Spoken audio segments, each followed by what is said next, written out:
Aloha! What up, YouTube? It's Rob Monty here. I'm gonna do a Q&A video.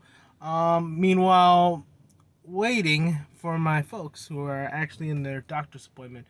My mom's getting something checked with her breast. Hopefully, everything's okay. Um, Prayers up. Uh, yeah. So we're just chilling in here. I'm gonna answer some questions. Questions that have been asked multiple times from Instagram, some from Twitter, some from Twitch, which I've only been doing messaging, some on Discord or Kick. I've been answered. I have a lot of questions that have been asked. All right, so first question: which wrestling show do I think is the best show going today in wrestling? Um, this particular question is just it's a good question. What show do I truly enjoy watching at the current state in time? For one, I like a lot of stuff that's going on. Especially with say when I'm watching Monday Night Raw, I love the Hurt Business. They're doing great. As far as SmackDown goes, I love what's going on with Roman Reigns, obviously. Like, a lot of people are loving it, and I love the fact that Bray Wyatt's going to be a babyface, but I think it might kill his run for some reason. That's my concern of it, but yeah. And then AEW with Dynamite. I'm really enjoying the Dark Order right now because Brody Lee has made this shit work. I think it's because he just abuses those guys, obviously. And then for NXT, I love everything about NXT. NXT is doing great shit right now. And I know some people don't think so because they're too busy trying to decide between Dynamite or,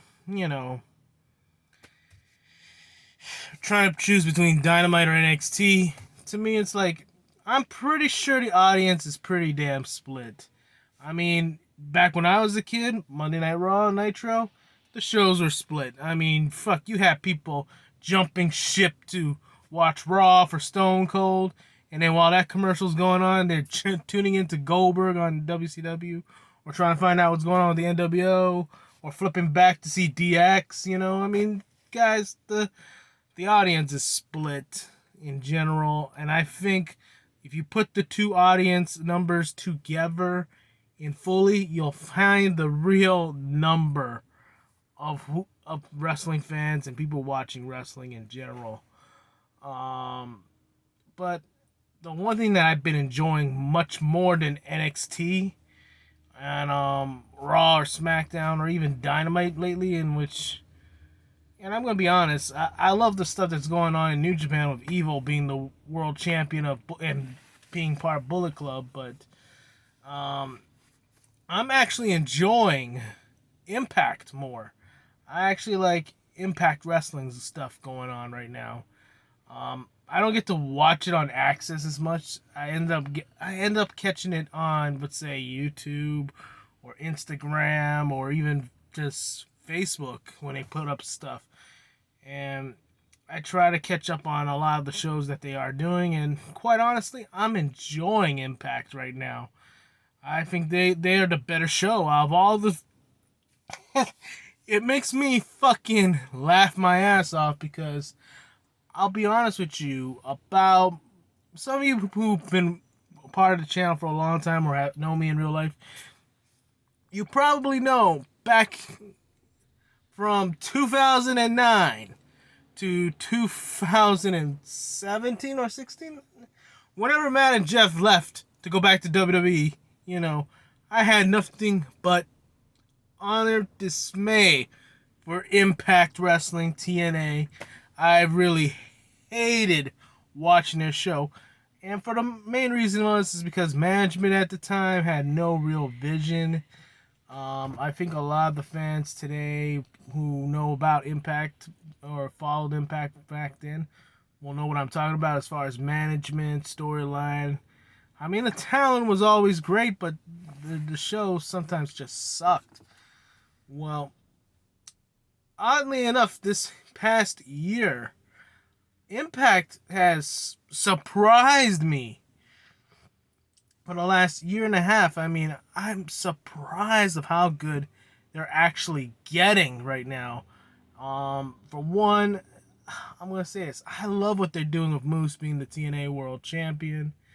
Um, Mainly because, for one, I thought it was funny, but then when I realized, when I sat down and watched it, I watched a lot of stuff from start to finish with Moose in, and I'm just like, dude, this guy's so fucking epic. How do you say fuck you to your own world champion than to say, you know what? Fuck you. You're not the real world champion. I am. And the fact is, when I look at the TNA world title compared to the Impact world title, I'm like, the TNA world title is a real championship. And and the guy who's wearing it is qualified and is what I consider, oh, the light went off in here. Um is what I consider a guy who's a true superstar in Moose. And I got to actually talk with Moose one day. Yeah. I actually got to talk with Moose in a chat one time, and he's one of the coolest guys you'll ever see in the wrestling business or even get to talk to. He's a good guy. I really enjoy his work a lot.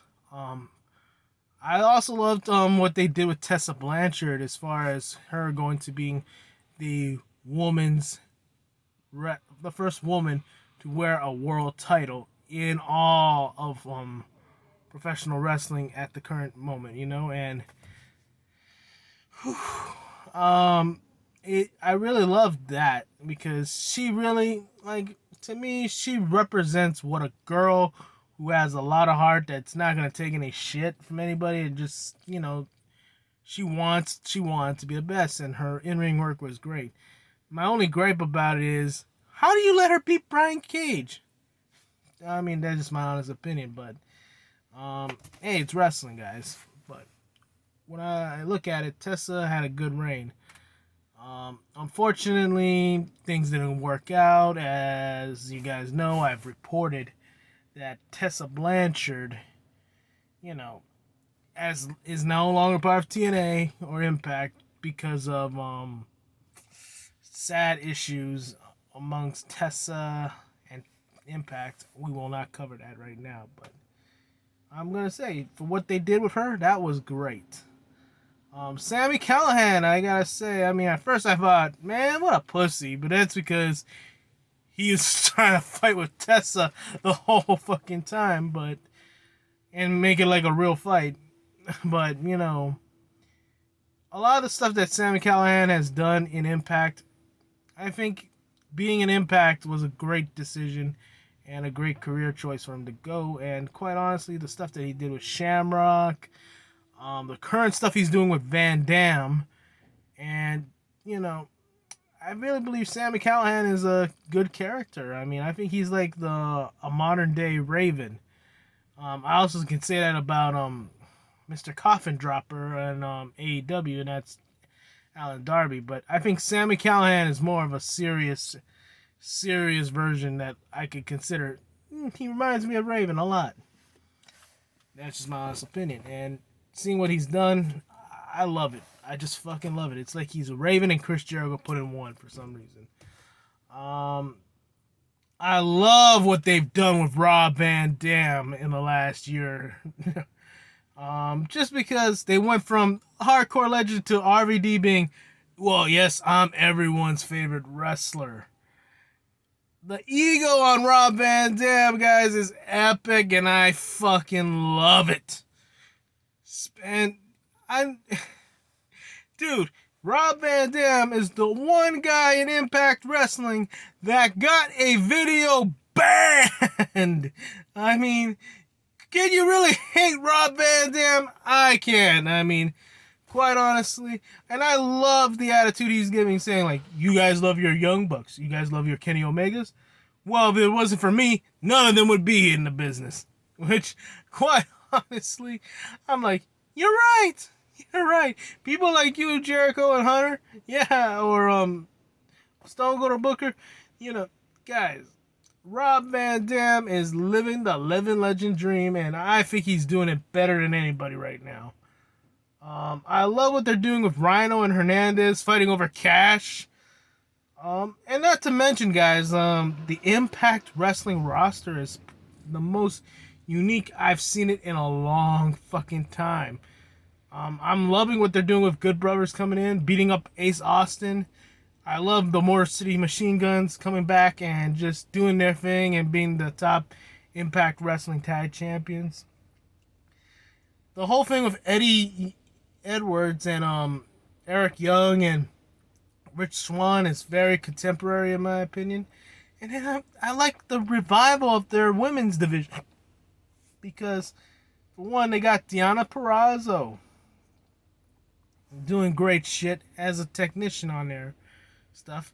I love the dynamic duel of Susie and Su Young. I mean, I think they have something going on great there. I mean, in general, I mean, there's also Tennille Dashwood too, guys. I mean, fuck, Jordan Grace, Kimberly, fuck, you can't hate the women's division in Impact Wrestling. Could I change the commentary? Yeah, I could, but it works for me because knowing that Madison Rayne and Josh Matthews are actually married in real life. So to me, it's like, okay, this is personal. It's intimate now. Just watching all these different things happening in Impact right now, guys, especially Wrestle House. Wrestle House is fucking fun to watch, and I love what they're doing with that. I mean, quite honestly, I really believe Impact Wrestling has the better show overall. And the thing is, when I look at it, right, WWE has the mainstream audience, and they're going to be afloat for many years to come. AEW is starting to get that, but I think they're also having fans going like, okay, why is that? That I don't know if that's wrestling, dude. And then there's some people going like, yes, there is. It's better than WWE. Which I think, if you have WWE and AEW just throwing shots at each other, I think people will be like, and to me, it's like, that's pointless, in my opinion, because, quite honestly, I want to see my superstars grow. I want to see my wrestlers grow. I want to see the different storylines. The one storyline that gets me an Impact a lot that's really, really good is the whole thing what they're doing with EC3. I know he's not fully signed to a deal with Impact Wrestling, like a contract, but the fact that him and Moose are doing the Control Your Narrative storyline, and where EC3 is going to try and steal the TNA title and destroy it upon Moose. I think it's some of the best work that both men have done. I mean, quite honestly, I'm seeing Moose just being a complete bully to everybody, but then when it comes to EC3, he's like, where the fuck is he? Oh shit. You know, and then EC3 is like, I'm gonna kick your ass just because I need to rewrite my history. I mean, I love what they're doing with that. And quite honestly, guys, I even enjoy their X division right now. Chris Bay, Rohit, and fucking TJP. I mean, Daga. All those guys are fucking great in the ring. I mean, I gotta say this right now. I mean, they are doing great, and like I said before, guys, the guys who got released to WWE that have gone to Impact have had a resurgence in their careers. I mean, look at Brian Myers. He's becoming a big freaking deal in my opinion.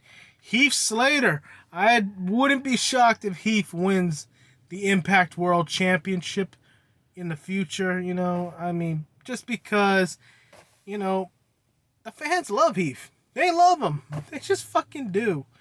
And what he's been doing lately in Impact, I can honestly say this guy is gonna be a big deal in Impact. I know some people are gonna be like, well, he wasn't that big a deal in WWE because they let him go. Like, dude's been in WWE for 10 years. And quite honestly, even if you were to criticize him about what his talents were in WWE, it was still great shit. Even when he got his ass beat by the Legends, it was great. Um, he did. I mean, the work is there. So could I see him becoming a main event star at Impact? I believe that's the main place he needs to go.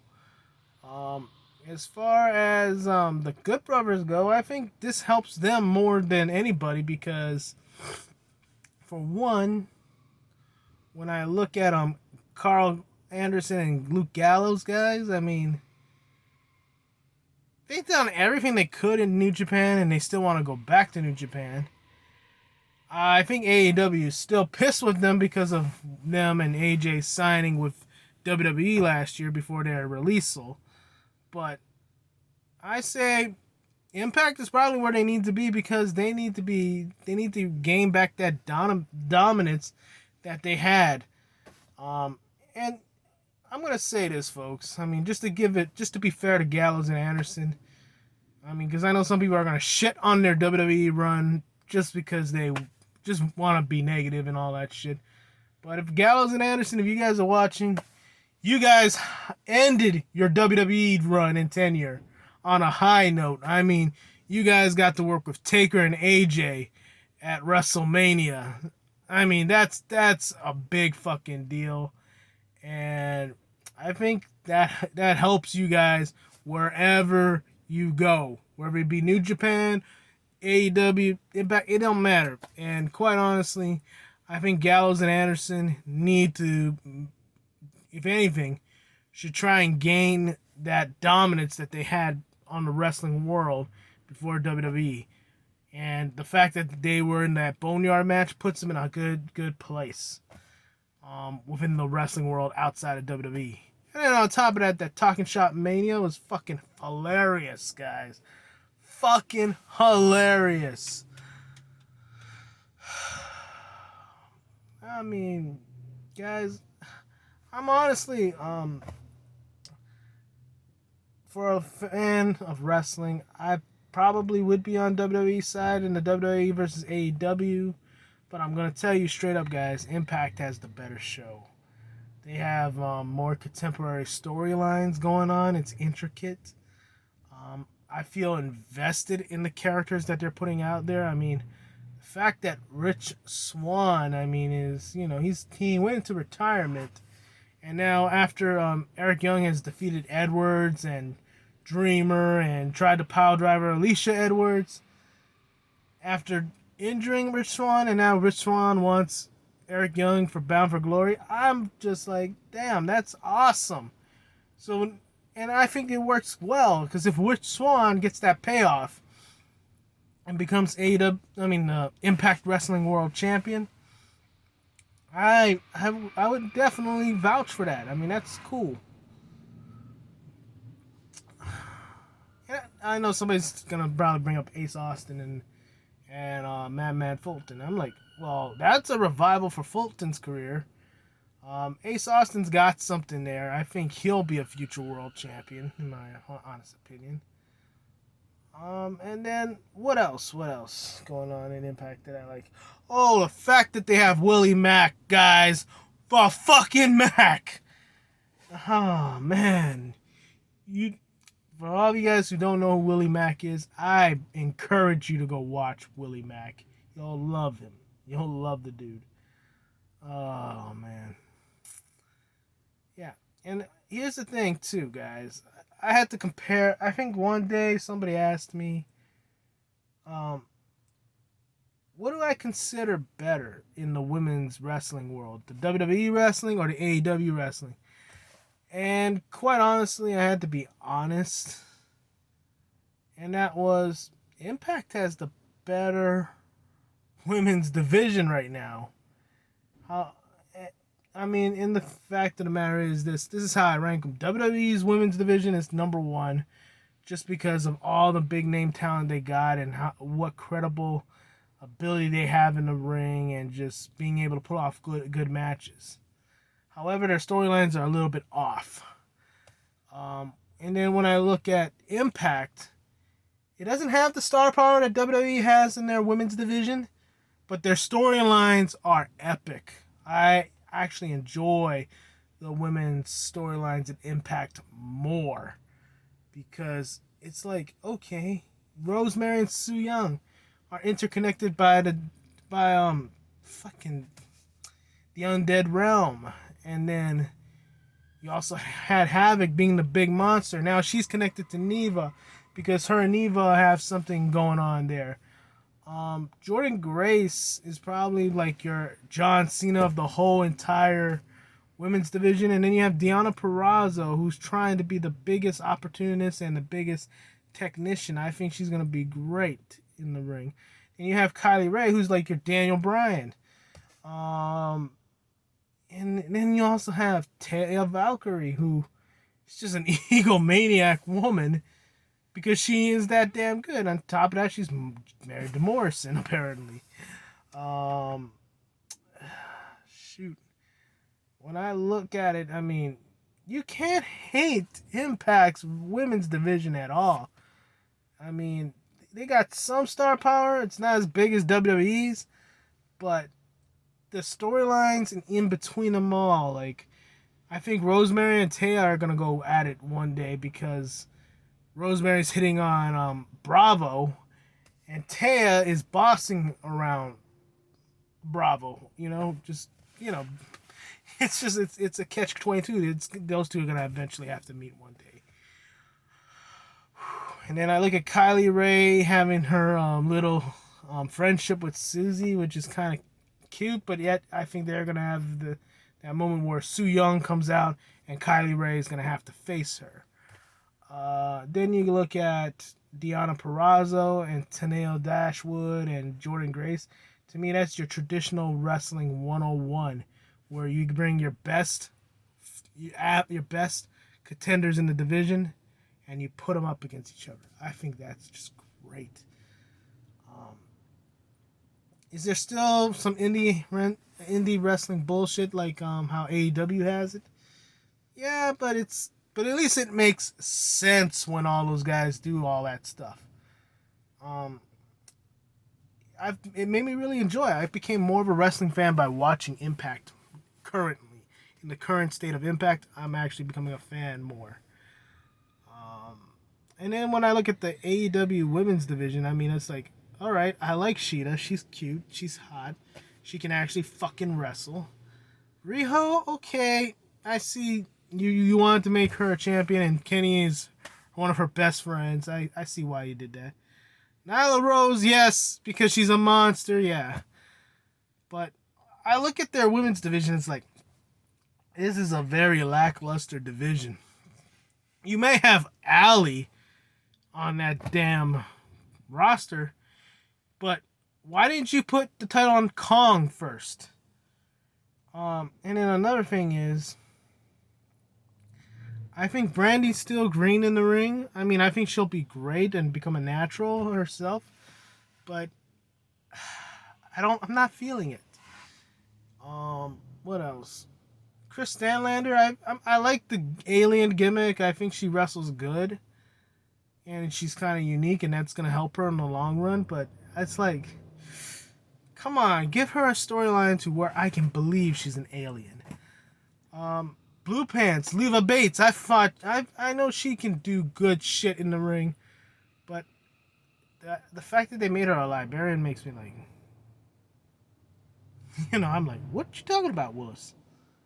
And then Penelope Ford, I know is supposed to be good, but not doing much with her. So when I look at the women's division in AEW versus WWE, it pales in comparison because WWE's women's roster is such a better women's division. And then when you look at Impact, they have lesser star power, and they're making gold out of it. So, isn't that some crazy ass shit? I mean, I want people to actually take a look at that. I mean, look at that women's division on all three brands. You're going to find, not three brands, three promotions. Tell me not. Impact has better storylines for the women than AEW does. In fact, Impact has better women's storylines than WWE right now, which is freaking crazy. And a lot of people are like, well, Impact isn't that great right now. Impact's never going to be great. It's never going to be where WWE is. I understand that. But they're putting on the better show in general. So, for the fans who are asking, which show do I like more? Impact right now. I mean, I'm enjoying Impact. Impact's kind of is very watchable compared to what WWE has right now, because there's a lot of things going on, and they also having a lot of flops. AEW is just fucking indie bullshit. And, you know, I like Impact right now because they got that right balance of where it's good wrestling, good storytelling, and management's not fucking it up right now. They're not. And to me, it's like, okay, Impact has basically vindicated themselves for me. I mean, I feel relieved that we're finally getting some good shit out of Impact. And it's been a long time, folks, for me to give some love to Impact Wrestling. It really has. And finally, over the last year, and enjoying what they have now, I'm along with the ride. I love what Impact's doing. I mean, they're not relying on too much on the WWE release guys, but with the star power that they have right now, I think it's the best roster they had in a long, long time. I know some people are going to argue and debate me because they want to talk about AEW too much, but, you know, I would suggest watch Impact one time. Try and watch their show, and you'll see what I'm talking about. They actually got better stuff going on with them than the major companies do, the main companies. All right, I got 2 more questions, and I'm gonna just upload this video, and that will be. Next question is, which episode of Darkside of the Ring, and which, guys, I'm actually still working on this because I'm trying to watch each of the Darkside of the Ring documentaries, and somebody asked me what was my favorite one out of all of the 2 seasons, of which one was my favorite of those episodes. I had to really, really dive into it because a lot of them are good. I think the most memorable one, at least for me, would be the Owen Hart documentary, because that one would be, I mean, we learned more about what happened to Owen and why Owen will never be in the Hall of Fame, and we gotta respect that. So, I mean, if you guys haven't watched Dark Side of the Ring, by the way, I say, take the time. There's some people who uploaded it up on YouTube. And Vice has it on demand too. So I recommend, guys, if you haven't seen Dark Side of the Ring documentaries, fucking watch them. They're all fucking good. I think the only one that I really had a drag, I guess I'll tell you guys my least favorite, since I'm going to tell you guys my favorite one anyway. My least favorite episode of Beyond the Ring, Dark Side of the Ring, would be the UWF episode with Abrams. I didn't necessarily like it because I never even knew they even had a UWF back in the day. I mean, I've heard of it, but I didn't really pay attention to it. And from what they said, Herb did not last that long, and Herb died, and I'm like, okay. So that would be my least favorite episode of Dark Side of the Ring. Just because I wasn't that interested. Sorry, just wasn't that interested in that episode. The one that interested me the most, and this is the one that I ended up watching the most over and over again because I really love these documentaries. The one that got my eye the most was the killing of Bruiser Brody. That one's my favorite of all the documentaries. I mean, I like Savage and Liz, but I think I like watching Macho Man's DVD from WWE than I do Dark Side of the Ring. I do love the two-part Guerrero Benoit documentary, just because of what it was and the fact that it was a huge story. And I lived through that time to hear about it and know about it. But I like the Bruiser Brody one more because the story, that thing had some vividness, guys. For one, you see Tony Atlas explaining what happened at the hospital, what happened when he left the hospital, and they went into intricate detail of what happened when Jose Gonzalez stabbed Bruiser Brody. And the fact of the matter is this, it's such a intriguing story. I mean, for anybody who didn't see this episode, this one is a good one. The killing of Bruiser Brody, one of the best Dark Side of the Rings. And, I really enjoyed it a lot. So that's why it's my favorite, because I watched it a lot.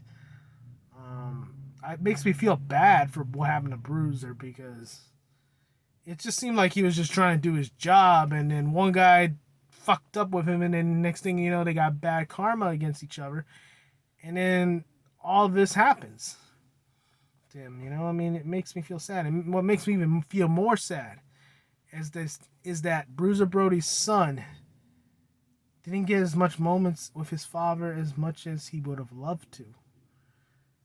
Guys, I recommend that one to watch. I think another thing too is it made me appreciate what Bruiser Brody and Abdullah the Butcher and Tony Atlas's careers. One, I never really thought Tony was that great of a wrestler to begin with, because he was just a body guy. But seeing what Tony can do, damn, Tony is a great entertainer in my opinion. Bruiser was a great. You guys want to talk about real hardcore stuff? You need to watch Bruiser Brody. Before you can consider Jon Moxley's hardcore shit, you need to watch Bruiser Brody. And then on top of that, Abdullah the Butcher, man, for crying out loud, that guy's fucking epic. So, I would guarantee, watch Bruiser Brody matches and Abdullah the Butcher matches, and watch this damn episode of Dark Side of the Ring. Alright, and last question is, and I'm going to make it a fast one, is... Fuck, what was that last question again?